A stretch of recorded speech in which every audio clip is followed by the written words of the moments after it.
हिंदी की लोकप्रिय कहानियों के चैनल में आपका स्वागत है। आज सुनिए हिंदी की वरिष्ठ लेखिका मालती जोशी जी की लिखी हुई एक कहानी, बल्कि कह सकते हैं एक व्यंग, मेहमा कैसे कैसे। तो शुरू करें कहानी। पूरा घर मसालों से महक रहा था। मेरा एक पाँव रसोई में और एक पाँव ड्राइंग रूम में। मैं चक्री सी घूम रही थी। भीतर विशिष्ट अतिथि के लिए सायंकालीन भोज की व्यवस्था हो रही थी और बाहर अतिथि महोदय की पत्नी विराजमान थी। मेरे पतिदेव अतिथि महोदय को निर्माण स्थल दिखाने ले गए थे और उनकी पत्नी के मनोरंजन का भार मुझ पर आ पड़ा था। साहित्य, संगीत, कला विहीन लोगों से वार्तालाप वैसे भी एक समस्या होती है। फिर सामने वाला अगर बहुत ऊंचे तबके का हो तो और मुसीबत आ जाती है। उसके साथ बैठकर महंगाई का या नौकरों का रोना भी तो नहीं रोया जाता। जाते हुए ये बता गए थे कि मुअज्जिम मेहमान डायबिटीज़ के मरीज़ हैं। नाना प्रकार के पुलाव पकाने का मेरा कौशल इस कारण व्यर्थ हो गया था। स्वीट डिश भी मेनू कार्ड से गायब हो गई थी, इसलिए अब मेरा सारा ध्यान सब्जियों की तरफ केंद्रित हो गया था। रसोइया बहुत चुस्त और होशियार था, फिर भी मेरा मन नहीं मानता था। उसे निर्देश देने के बहाने मैं बार बार अंदर आती और एक आध चीज़ अपने हाथ से छौंक देती। रात 8 बजे ये लोग लौटे। तब तक मेरी शंटिंग बदस्तूर जारी थी। इन लोगों के आते ही मैंने जल्दी जल्दी खाना लगवाया और मेज़ पर रखे डोंगों की संख्या देखकर चैन की सांस ली। मेरा श्रम व्यर्थ नहीं गया था और मेज़ भरी भरी लग रही थी। फ्रेश होकर सभी लोग मेज़ पर आ गए। मैंने परोसना शुरू किया तो देवी जी ने एकदम हाथ से रोक दिया। देखिए, प्याज या लहसुन जिसमें पड़ा हो वो चीज़ मुझे न परोसिएगा।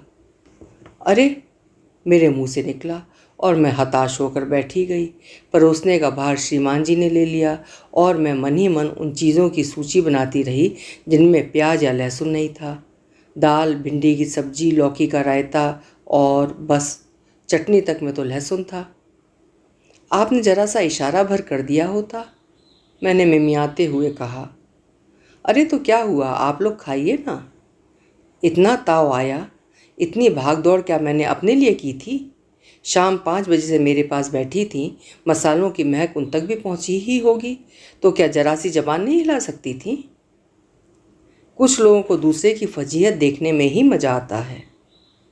एक और प्रसंग याद आ रहा है। एक प्रिय सखी का सुबह सुबह फ़ोन आया। मेरे मिस्टर टूर पर गए हैं, आज दोपहर तुम्हारे यहाँ धावा बोलने का विचार है।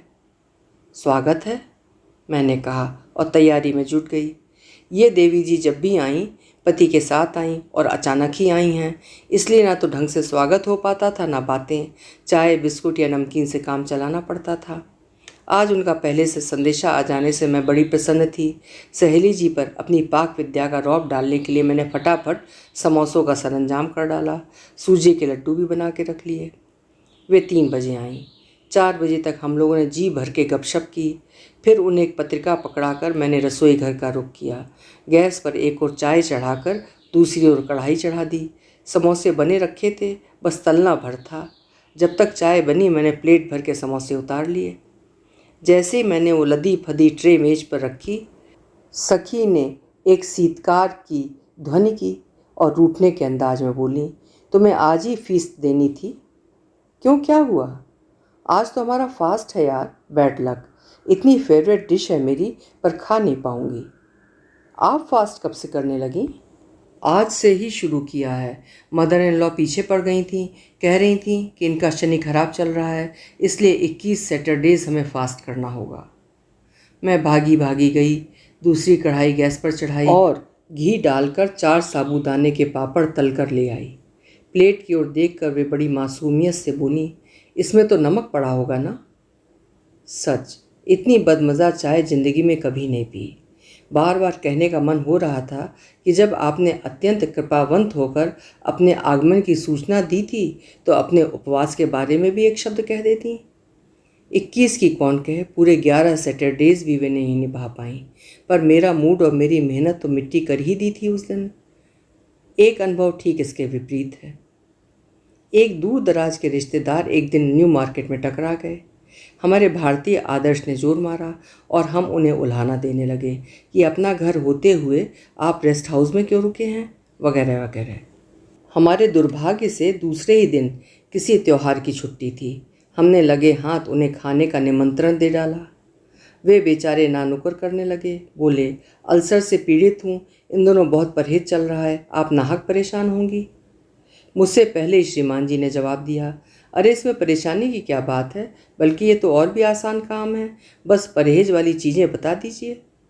उन्होंने जो गिनाना शुरू किया, लिस्ट हनुमान जी की पूंछ की तरह बढ़ती गई।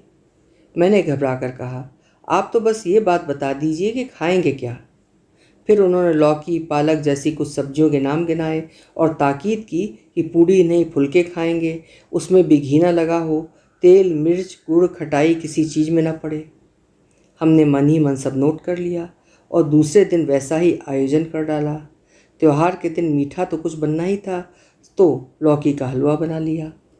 बच्चों ने जो रसोई का सात्विक वातावरण देखा तो बोले, मम्मी आपको ऐतराज़ ना हो तो आज होटल को कृतार्थ कराएं। मैंने मना नहीं किया, मैं तो इसी में खुश रहती हूँ कि वे कम से कम मुझसे झूठ तो नहीं बोलते। अलबत्ता झूठ मुझे बोलना पड़ा। बच्चों के पापा से कहना पड़ा कि बच्चे पिकनिक पर गए हैं। वे सुबह से बहुत शहीदाना मूड में थे। उन्होंने ही मना किया था कि दो दो जगह कुछ मत बनाओ, सारा खाना एक सा ही रहने दो, वो बेचारा रोज़ खाता है, हम एक आध दिन खा लेंगे तो क्या हो जाएगा। नियत समय पर हमारे मेहमान पधारे और हमने बच्चों के अनुपस्थिति के लिए क्षमा मांगते हुए वो अति सात्विक भोजन उनके सामने परोसा। एक दो कौर तो वे चुपचाप खा गए, फिर एकाएक बोले, भाभी जी आपके यहाँ मिर्च का अचार तो होगा। मुझे काटो तो खून नहीं। ये बोले, तुम मिर्च खाओगे, तुम्हारा तो परहेज चल रहा है ना। सो तो चल रहा है यार, पर कभी कभी तो मन करता है, घर पर तो तुम्हारी भाभी छूने नहीं देती। मैंने 3-4 तरह के अचार कटोरियों में उनके सामने सजा दिए और खुद पालक की अलोनी सब्जी से रोटी कुतरती रही। एक बार एक मित्र सपरिवार पधारे। सुबह हम सब लोग चाय ले रहे थे। देखा उनका 16 वर्षीय प्रिंस ऑफ वेल्स चाय के लिए मना कर रहे हैं। कॉफ़ी लोगे? नहीं। बॉर्नविटा? नहीं। भाई ये तो अच्छा नहीं लगता कि हम सब चाय ले रहे हैं और दरअसल भाभी जी ये दूध लेता है, पर रहने दीजिए, कहाँ परेशान होंगी। ये तो सरासर हमारी औकात पर आघात था। मैं तत्परता से उठी और रसोई में जाकर दूध गर्म करने लगी। कप में बस उड़ेलने वाली ही थी कि वो गर्वोन्नत माँ दौड़ी दौड़ी आई। कप में नहीं भाभी जी, वो बिल्कुल नहीं पिएगा, कांच का गिलास तो होगा ना। गिलास तो खैर बहुतेरे थे, पर 16 साल के लाडले की इतनी फिक्र करने वाली ममतामयी माताएं कितनी होंगी। मैं खुद ससुराल या पीहर जाते समय अपने नन्हे मुन्नों को ताकीद कर देती थी कि देखो वहाँ दूध नहीं मांगना, चाय कॉफ़ी जो भी दें ले लेना। बच्चे भी बेचारे सीधे थे, मान जाते थे। एक बार एक नव दंपत्ति मेहमान बनकर पधारे। सुबह जैसे ही ये खाना खाकर दफ्तर के लिए तैयार हुए तो अतिथि भतीजे ने याचनापूर्ण स्वर में कहा, काका आज के दिन स्कूटर स्पेयर कर सकेंगे? भोपाल की एक खासियत है, मेहमान तो यहाँ आते ही हैं, उनका यथाशक्ति सत्कार भी करना पड़ता है, पर साथ ही उन्हें वाहन सुख भी देना पड़ता है, क्योंकि बसों के यहाँ जैसा आलम है उसकी तो पूछिए मत। और फिर नई नई बीवी साथ में हो तो बस में कोई कैसे घूमे। लिहाजा तय हुआ कि भतीजे महाशय काका को दफ्तर छोड़ आएंगे और फिर गाड़ी दिन भर उनके पास रहेगी। स्कूटर हमारा जैसा था हम ही जानते थे, पर मना कर देने से गलतफहमी भी तो हो सकती थी। 12 से 3 का शो देखने के लिए वे घर से चल दिए और मैं शाम के नाश्ते का खाने का जुगाड़ करने लगी। सुबह जल्दी जल्दी में ढंग से कुछ नहीं बन पाया था। 4 बजे वे लोग नहीं लौटे तो मैंने सोचा शॉपिंग के लिए निकल गए होंगे। ये 6 बजे दफ्तर से लौटे, तब भी उनका पता नहीं था। बच्चों ने अंदाज़ा लगाया कि पास के टॉकीज़ में 3 से 6 वाला शो देख रहे होंगे, लेकिन 6 से 9 का समय भी हो चला तो हम लोगों को चिंता होने लगी। मैं इन पर बिगड़ने लगी कि अपना खड़खड़िया किसी को देते ही क्यों हो, कहीं हाथ पांव तुड़वा कर लौटे तो लेने के देने पड़ जाएंगे। इन्हें ये चिंता थी कि शहर में ज़बरदस्त चेकिंग हो रही है, पता नहीं बेवकूफ़ के पास लाइसेंस भी है कि नहीं। घड़ी के कांटे आगे भागे जा रहे थे और हम यही तय नहीं कर पा रहे थे कि उन्हें कहाँ देखें, अस्पताल में या कोतवाली में। जब 9:30 बज गए तो इनका भी धीरज जवाब दे गया। भतीजे के 2-4 मित्रों का ठिकाना मालूम था। साइकिल देकर बड़े बेटे को उतनी रात दौड़ाया। वो 10 बजे लौटा, बोला अमुक क्या पार्टी हो रही है, भाई साहब वहीं रुक गए हैं। दोस्त के यहाँ वेट पार्टी थी। भतीजे उसका मोह नहीं टाल सके।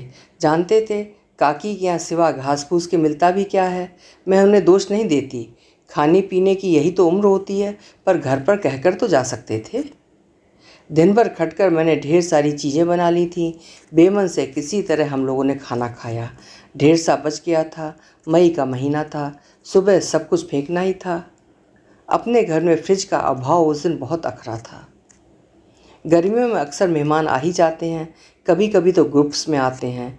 पास पड़ोस की औरतें कहती हैं, ससुराल के पीहर के लोग एक साथ आ जाते हैं तो आप कैसे मैनेज करती हैं।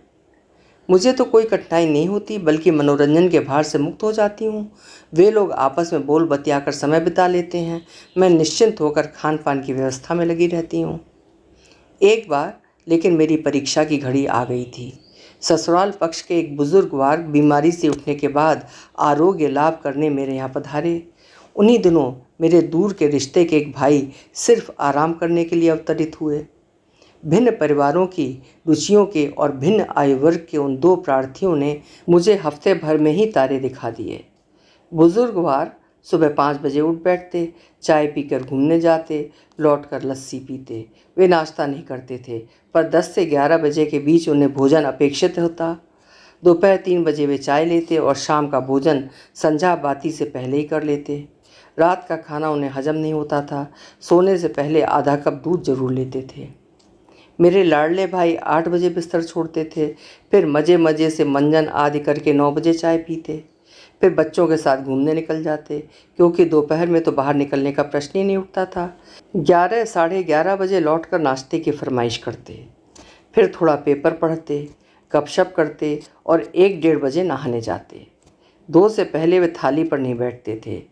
इसी अनुपात से उनकी शाम की चाय और रात का खाना होता था। मई जून में अक्सर कस्बों के दफ्तर दोपहर के होते हैं। ये 7 बजे नाश्ता करके जाते थे तो 1 बजे लौटते। उस समय साले साहब बाथरूम में संगीत साधना करते होते। भूख के मारे इनकी आंतें कुलबुलाने लगती।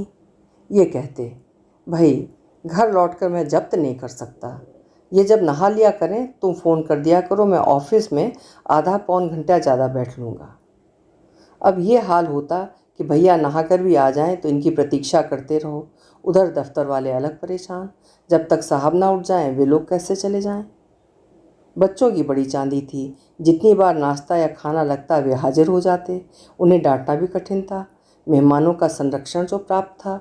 ढेर के ढेर बर्तन निकलते, मेहरी का मुंह फूला रहता, सबको गर्म खाना देते देते रसोइया परेशान। और मैं, उन लोगों के जाने के बाद मुझे तो इतनी थकान हुआ आई थी जैसे बेटी की शादी करके चुकी हूँ। अभी आप सुन रहे थे मालती जोशी जी की अनुभव कथा मेहमान कैसे कैसे। आप लोग भी ज़रूर कभी ना कभी ऐसे मेहमानों से 2-4 ज़रूर हुए होंगे। फिर मिलेंगे ऐसी किसी उम्दा कहानी के साथ। आपका समय शुभ हो।